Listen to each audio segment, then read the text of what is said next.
Salut à tous et bienvenue sur le travail de l'ombre. Pour le compte de la 25e journée de Ligue 1, l'OM se déplace au stade Geoffroy Guichard pour y affronter Saint-Etienne. Évoquons donc ensemble mes 3 points d'avant-match. Mon premier point, lui, c'est attention à l'excès de confiance. Et oui, on l'a vu, malheureusement, face à Metz, cette victoire a été entachée d'une certaine décontraction, d'une certaine suffisance en fin de rencontre. Un mal pour un bien, puisque ça a permis au leader de cette équipe de veiller à ce qu'il n'y ait aucun relâchement. Et quoi de mieux que cette réponse mardi en Coupe de France et ce 9-0. Mais je peux pas m'empêcher d'être inquiet et de faire cette piqûre de rappel au moment où on passe du chasseur au chassé. Et je vous explique pourquoi. Tout simplement parce que, à mes yeux, on est meilleur que 90-95% des équipes de Ligue 1. Et finalement, notre pire ennemi, c'est nous. Notre pire ennemi, c'est l'excès de confiance. Notre pire ennemi serait de ne pas jouer à 100% chaque match.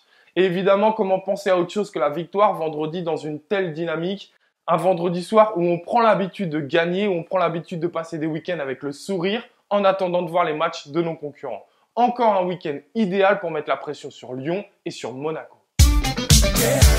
Mon deuxième point, lui, c'est qu'on affronte une toute nouvelle équipe. Par rapport au match aller, cette équipe s'est complètement métamorphosée. D'abord, sur le banc de touche, Gasset a remplacé Sablé, et puis Saint-Etienne, ça a été le club le plus actif sur ce mercato hivernal avec pas moins de 6 arrivées pour 5 départs. En fait, si on compare la composition lorsqu'on les rencontre au mois de décembre, donc c'est pas si vieux que ça, avec celle du week-end dernier où ils affrontent Amiens, il y a pas moins de 7 changements avec une ligne défensive complètement remaniée. En fait, on va affronter une équipe où on a très peu de repères et certainement on l'affronte au pire des moments puisqu'ils sont sur leur meilleure dynamique depuis le début de la saison. C'est 3 victoires en 5 matchs.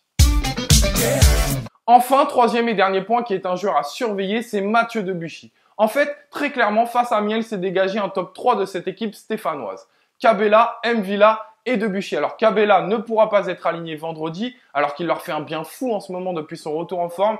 Mais puisqu'on le prête, il y a une clause dans son contrat qui l'empêche de jouer contre nous. C'est plutôt un bon point.